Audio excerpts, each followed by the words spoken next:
কোনো ব্যক্তি 10 বছরের বেশি প্রধানমন্ত্রী থাকতে পারবেন না শর্ত সাপেক্ষে এমন প্রস্তাবে বিএনপি রাজি বলে জানিয়েছেন দলের স্থায়ী কমিটির সদস্য সালাউদ্দিন আহমেদ।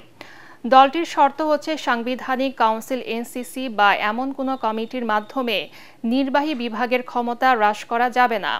ঐকমত্য কমিশনের সাথে বৈঠক শেষে তিনি সাংবাদিকদের দলের এই সিদ্ধান্তের কথা জানান।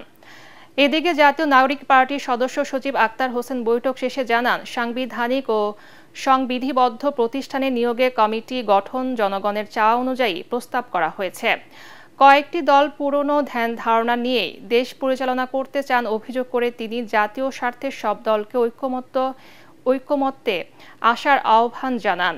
ফরেন সার্ভিস একাডেমিতে দিনব্যাপী বৈঠকে শেষে জাতীয় ঐকমত্য কমিশনের সহ-সভাপতি আলী রিয়াজ বলেন, সাংবিধানিক কাউন্সিল এনসিসি নিয়ে এখনো কোনো ঐকমত্যে আসা যায়নি।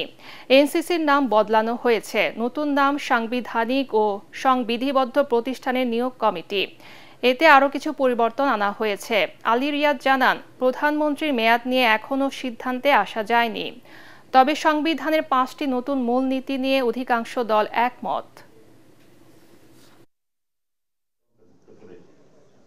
10 বছরের বেশি কোনো ব্যক্তি প্রধানমন্ত্রী থাকতে পারবেন না, এই বিষয়ে আমরা একমত। তবে এই জাতীয় সংস্থাগুলো এনসিসি বা সাংবিধানিক নিয়োগ কমিটি, এই জাতীয় সংস্থাগুলো যদি নির্বাহী বিভাগের সমস্ত কর্মকাণ্ডকে সমস্ত জায়গায় ইন্টারফেয়ার করার যেখানে সম্ভাবনা থাকে এগুলো করা হয়, তাহলে আমরা সেই প্রস্তাবটা গ্রহণ করতে পারবো না।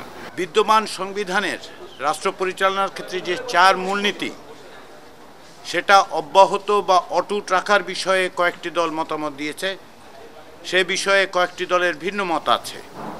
ফলে এখন পর্যন্ত এই বিষয়ে কোনো ঐকমত্য তৈরি হয়নি।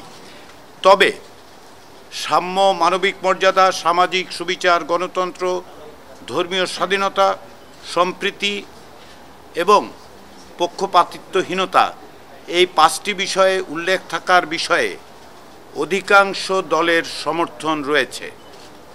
তবে ঐকমত্য কমিশন এ বিষয়ে আরও সুনির্দিষ্ট প্রস্তাব আগামী সপ্তাহে পেশ করবে।